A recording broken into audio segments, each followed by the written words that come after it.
Welcome and thank you for joining the first This Girl Can Sussex Network event of 2023. I'm Gemma Finlay-Gray. I'm one of the Strategic Relationship Managers at Active Sussex and I'll be facilitating today's virtual event supported by several of my colleagues. We are recording the session except the breakout groups because we appreciate you may wish to share your own experiences and for them not to be shared onwards. And we do ask to please keep yourself muted if you're not speaking, so do turn them on in the breakout rooms, and use the chat function if you have any questions, which my colleagues will keep an eye on. So now I'll give a quick rundown of what we are going to cover. There's an insight behind today's event, and we've got Hannah Sprake from Sporting Insights who will be sharing the headline points from the Voice of Women Working in Sport report, and then this will be followed by experiences from both women and male colleagues. I'll then share the recommendations for both the industry and for women from the Insight report, and then you'll have the chance to reflect on these and share your own experiences in small breakout groups. We will then share some examples of good practice and opportunities, and one of our Project 500 champions, Teresa Bennett, will then share a bit more about the community and reflect on today's event. Should you wish to stay on till 9 PM, there will be time for some questions and a bit of further networking, and we'll finish by playing out a video from Hastings Rounders, who are an organisation we have funded through the Together Fund, who focus on female participation. The lack of women in leadership and coaching roles in sport and physical activity is a significant issue, and it has received attention in recent years. I think there was obviously a lot around the Women's Euros and other sporting events that happened.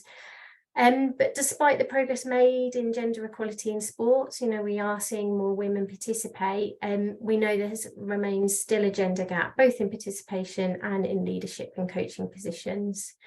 And there are obvious challenges and biases that women face when trying to enter leadership roles, as well as looking to develop or advance their careers in the sector. And I think it's fair to say that these cultural and societal biases, such as the perception of the sector being male-dominated, which could mainly be due to women not being visible, continue to contribute to the underrepresentation of women in these roles. So I think to address the issues, we need to listen and we need to better understand women's experiences because they all vary. And we need to champion a concerted effort from both individuals, organisations, and hopefully society as a whole to promote gender equality and help ensure that women have the same opportunities to succeed in sport and physical activity sector as men. So before Hannah introduces herself and the Sporting Insight findings, I just wanted to touch on a few key points that I've gathered from across the sector, from the likes of UK Coaching, Women in Sport and Sport England. Some of this data is slightly older because some of it hasn't been kind of redone in recent years, mainly because of COVID, but hopefully more data will be coming out soon. But yeah, just to start off with, in 2017, following 6 years of research by Women in Sport into gender diversity of sports boards, female representation on the boards of national governing bodies and other sports organisations like Active Partnerships and other national sports organisations that are funded by Sport England or UK Sport was finally averaging 30%. Compared to 21% when the first data set was gathered in 2009. And although there's definitely been a concerted effort by organisations to try and reach that 30%, which was a target that was put in place as part of the Code of Sports Governance, we have seen some achieve it and some have retained that. There is still an issue, and we know from a 2022 report from Fair Game, which was looking at football clubs, women make up only 11.1% of board members at Premier League clubs. So to put that in perspective, they pale in comparison to the FTSE 100 companies. And I know it is different when we're talking about, those companies, but board members see around 39.1% females. And so we're the second highest of any country in the world among big companies. So I think, just looking at those statistics, there's still a lot of work to do when it comes to boards in our sector. A UK coaching report from 2019 indicated that pre-pandemic, female coaches made up about 43% of the workforce. And again, this was down from 46% in 2017. So we're awaiting updated coaching data, but for now we can draw a bit upon the recent Sport England Active Life survey, which does ask about volunteering, and some of the questions obviously ask whether that's in a coaching capacity. That data shows that there are still significant inequalities, including gender, with men more likely to regularly volunteer to support sport and physical activity than women. That's comprising 64% of all weekly volunteers identifying as male.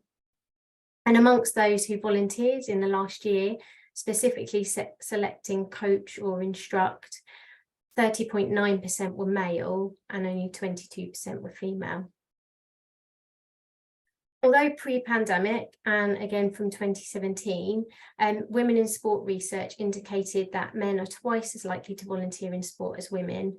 And when you look at the roles that they undertake and that they describe themselves as doing, men are more likely to take on leadership volunteering roles, while women are more likely to volunteer in support or behind the scenes roles. Not surprisingly, the Active Live survey, which has just been released November 21 to 22, there is a positive association between positive attitudes to sport and physical activity and volunteering. So basically, those who strongly agree they feel they have the ability to be active, the opportunity to be active, and enjoy being active are more likely to regularly volunteer to support sport and physical activity than those that don't agree with these statements. And it's worth considering alongside that, that the Active Life survey shows that although adult activity levels in England have bounced back to pre-pandemic levels, which is great, activity levels among women are still taking longer to fully recover, as well as their perceived opportunity to be active, which is less than men.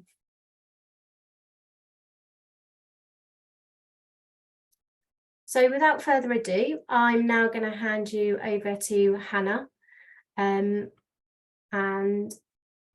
just let me know when you want me to change the slides, Hannah. Thank you.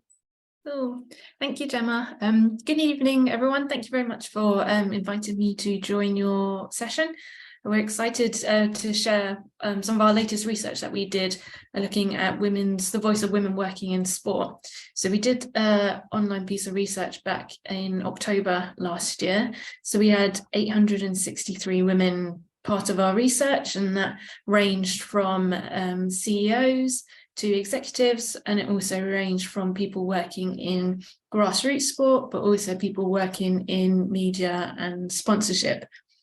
And what we found was the spectrum of experiences. So we found people who had experiences of gender equality, some of those which I'll share with you today, some of the key findings. But we did also find some positives in there as well, about sport being a rewarding experience. And on the screen, we've got kind of two quotes there just to show those contrasting experiences. So my session tonight will be a bit of a whistle-stop tour of just some of our key facts and hopefully our most memorable facts. But if anyone would like to look at the report, it is free to download from our website, so sportinginsights.com, and there's a reports section. So please do visit there and download if you wish to find out more.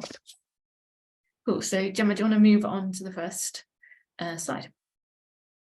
Okay, so we're starting with positive. So when we looked at the positives that are associated with working in sport, we found that actually sport is a rewarding career for women working within the sector. Many women were driven to work in sport by their purpose and their passion, And when we looked at the positive words that were described, empowering was the most common word, and many women felt proud and privileged to work within sport. We also found that more than half of women were motivated to work in sport to make a difference. And it's considered an exciting industry to work in, with 4 in 10 women who are currently in the industry, working in the industry, say they have no plans to leave the industry that they love. So I will also clarify at this point that this research was done with people who were in paid positions within sport. I know Gemma just touched on the volunteering data there, but this research was focused on women working in paid employment from full-time, but also it did also include kind of part-time and casual working hours. So overall, there's positivity there. A lot of women, you know, feel really proud, privileged, and are there to make a difference in sport, which is fantastic. However, there are some downsides, or areas of improvement, shall we say. There are areas for improvement, which I'm going to touch on. So do you want to hop on to the next slide, Gemma? Okay, so this was kind of our key finding. So we found that actually 1/3 of women think that the industry is biased towards men. So remember, this was across the whole industry, from coaching to media and across all roles. So what we've got here, the chart shows that the light blue section, so it's about 1/3 of women in that group, think that the industry is biased towards men. So they were asked to rate the question, as a woman working in sport, where do you feel the industry is for gender equality right now? With 0 being massively biased to men and 10 being gender equality. So you can see stacked on that left-hand side is about 1/3 of women. And then possibly what's even more worrying is when you look at the other end, the green end, the 9s and 10s, is that actually it's just less than 1% when you add those numbers together, the full decimal places.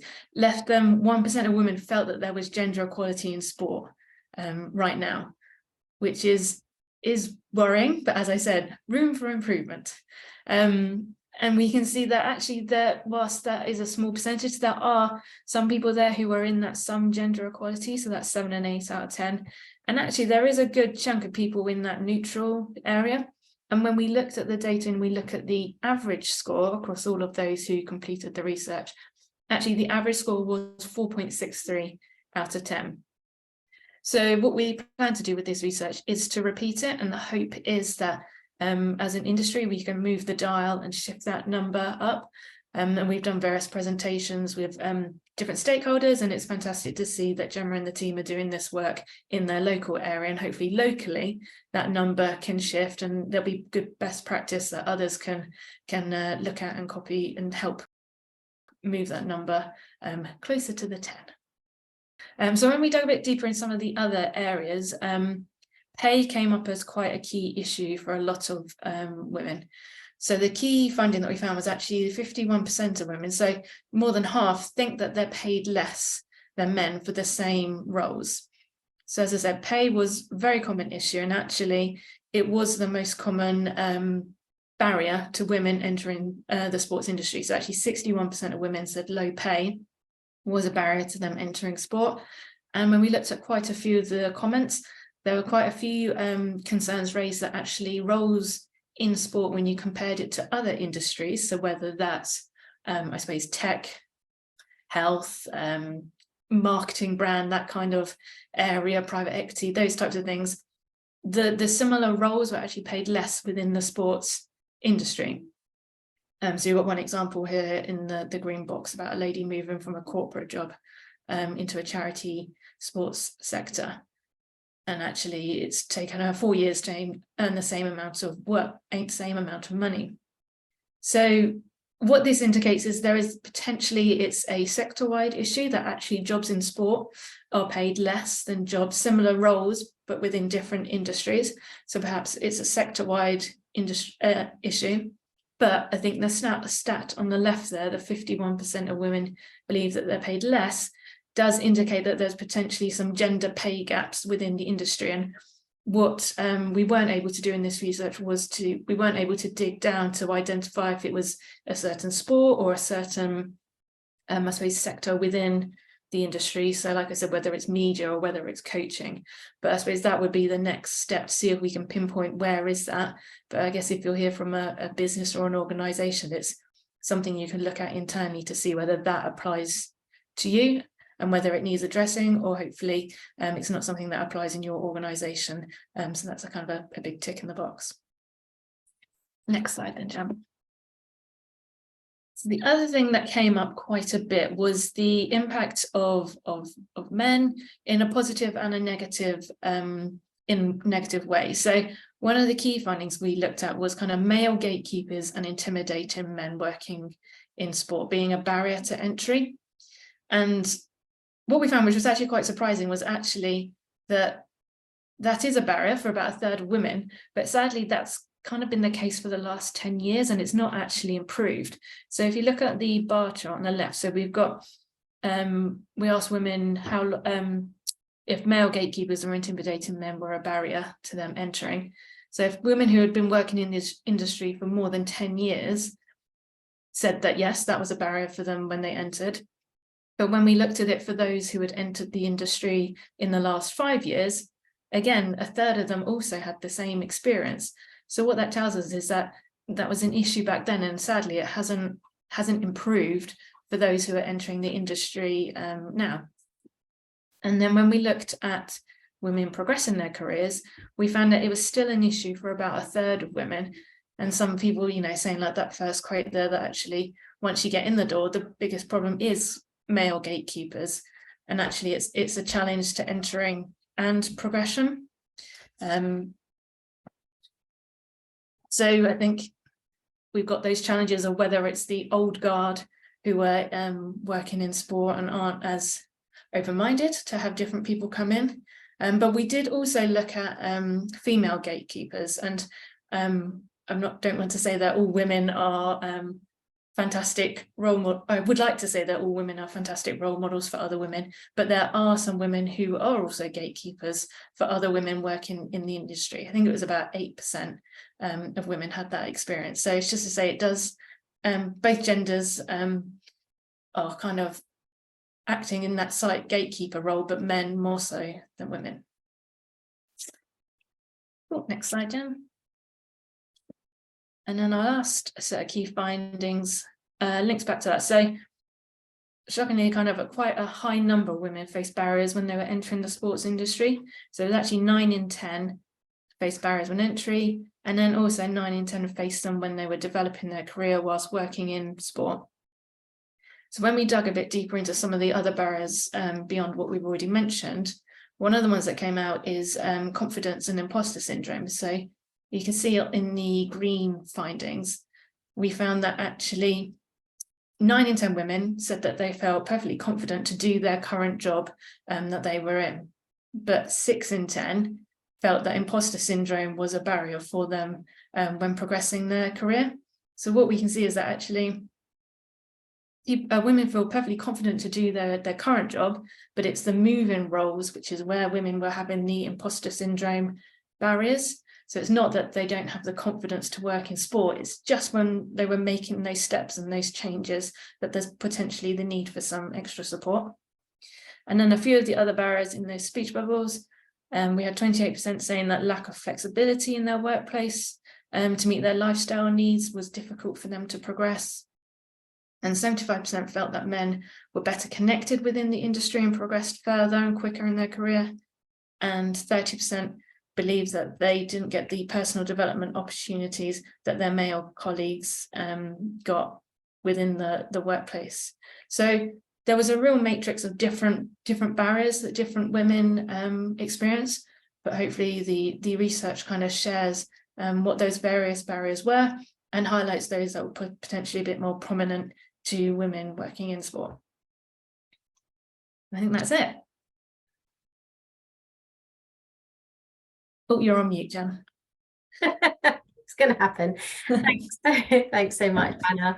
And yeah, it's a really interesting report. So we will share the link so it's easy for people to find and definitely go and download it. I know you've got to shoot off now for your training. Good luck at the weekend with your hockey match. But we'll also share contact details in case anyone wants to get in touch with you. And I'll obviously share the recommendations in a bit. Perfect, thank you. Brilliant. Thanks so much, Hannah. Yes, thank you. So I'm now delighted that we are going to be hearing from several women who have had varying journeys into the sector and throughout. And some are a few pre-records, so bear with us as we move between kind of live and pre-records. And also just a note, you might need to turn your volume up a bit for some of the pre-records. And then we're going to have a chat between two male allies to get their thoughts.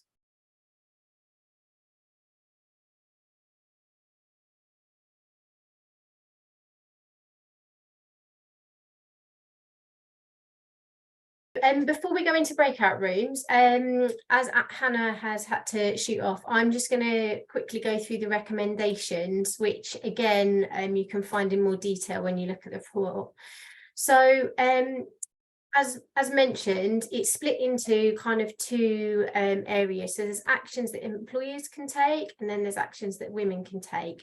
So in terms of recommendations for the industry, the report groups its findings then into three areas, which focus on improving its systems and support for women.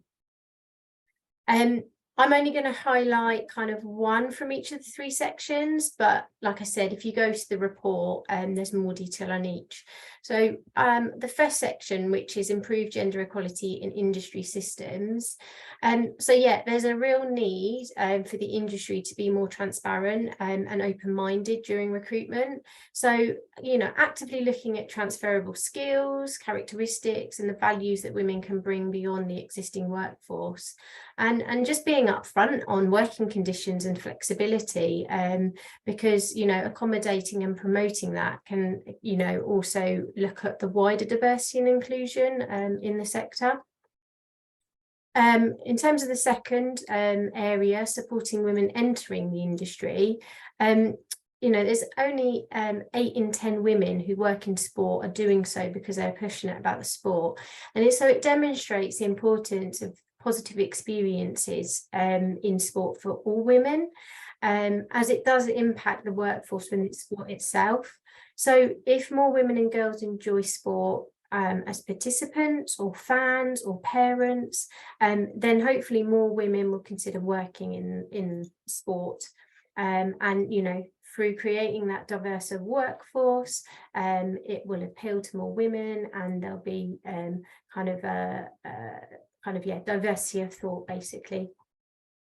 And then that final section, so supporting women working in the industry already, we need more male allies. So kind of as what Nick was saying, you know, having those males really there kind of beating the drum for us.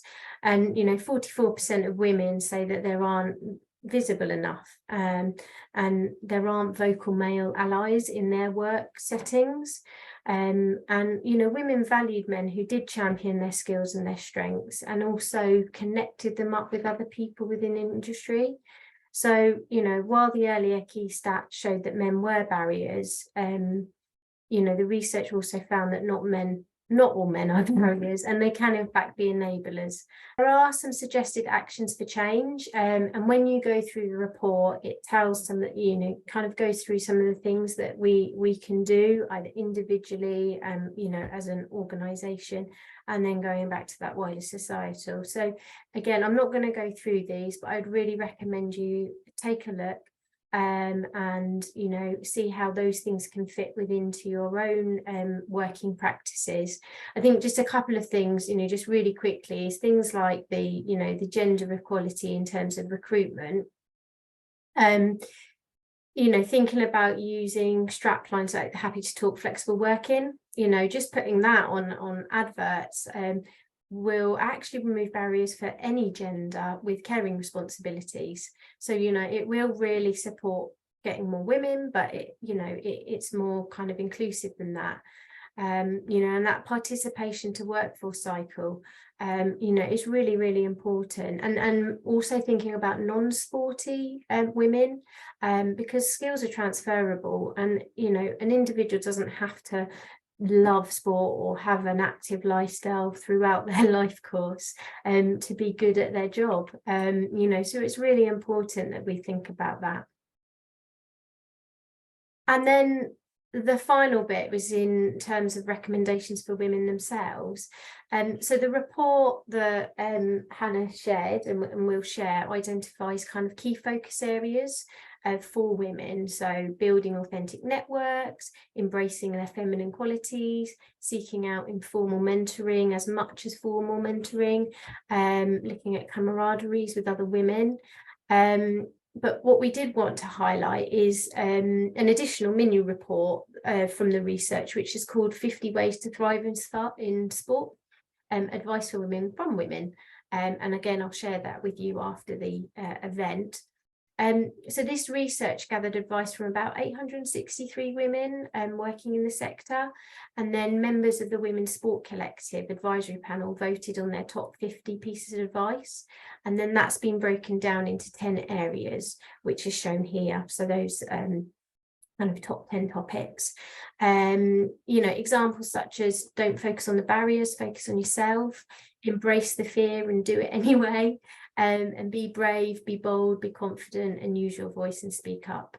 So they're just a few things, and like I said, just reading the report, both those reports will provide such insight.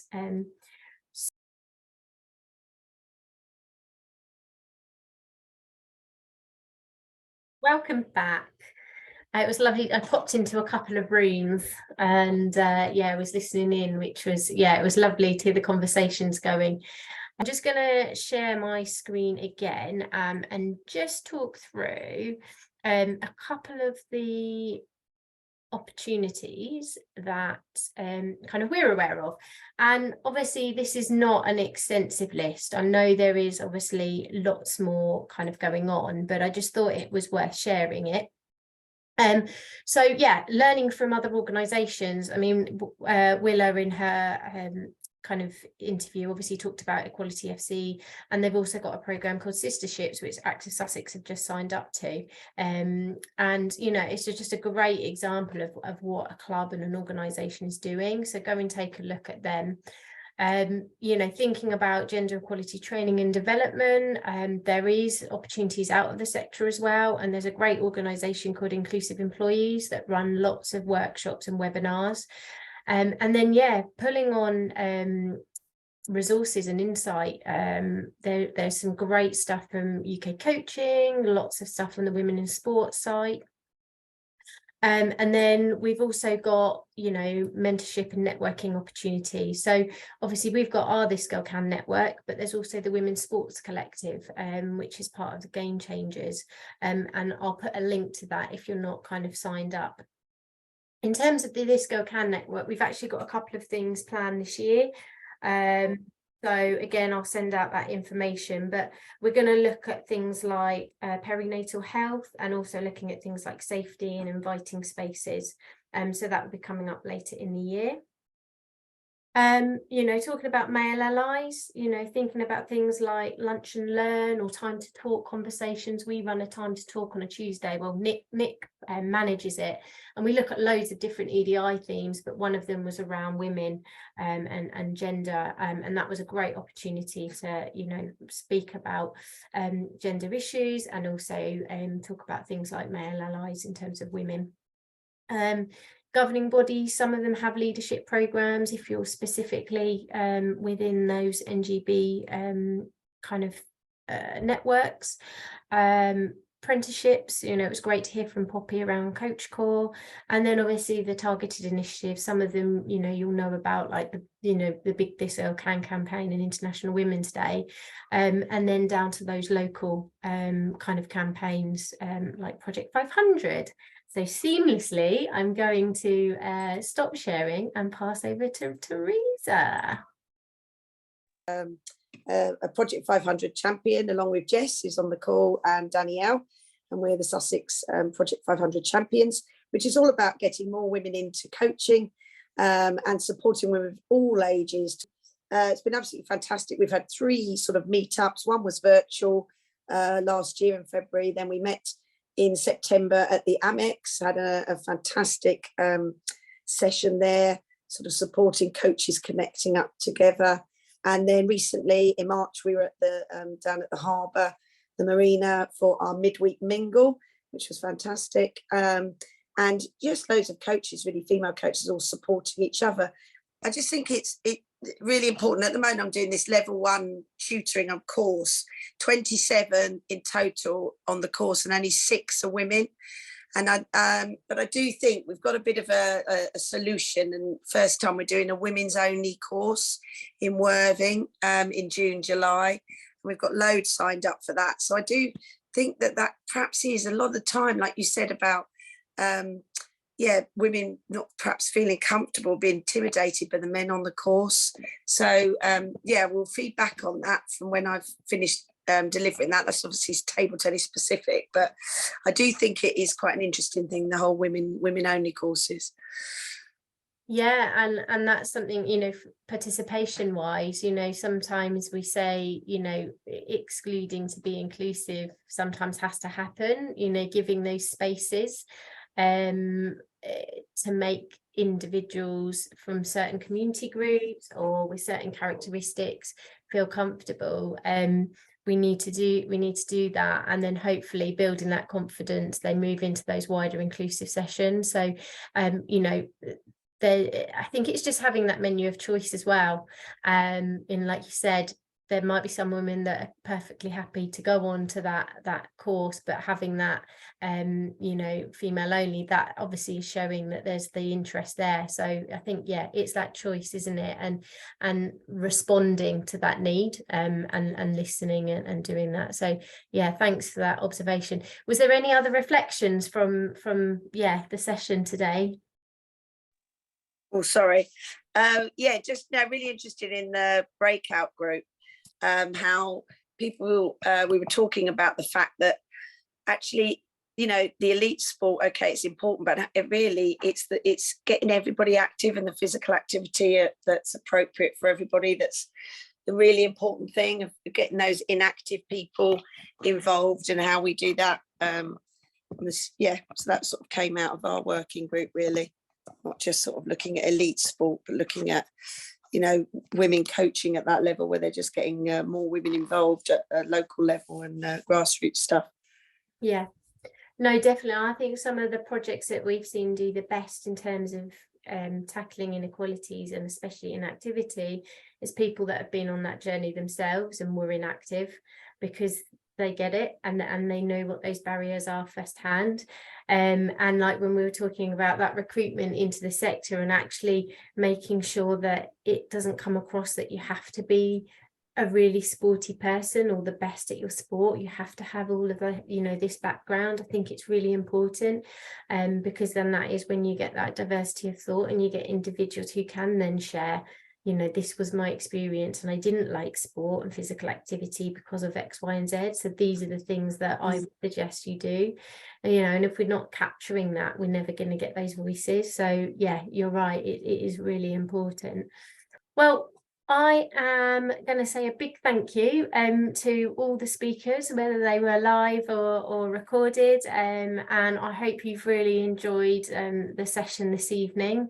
Met some new people, and hopefully go away with a few ideas. I'm now just going to play a video, and this is from Hastings Rounders. So they are a club, an organisation that we funded through the Together Fund. And they only set up probably about 10 months ago, but they are striving to get more women playing rounders, and they're fully inclusive in that respect. And I think the women that Amy, who set it up, is like a driving force, and her kind of influence, and she wouldn't see herself as this, but she is a role model. She's a role model to all the women that have joined and then have taken up committee member roles. Brilliant. Thank you so much. Thank you all for coming and participating, and I look forward to seeing you at a future This Girl Can event very soon. See you later. Have a lovely rest of the week. Thank you so much. Bye. Thank you.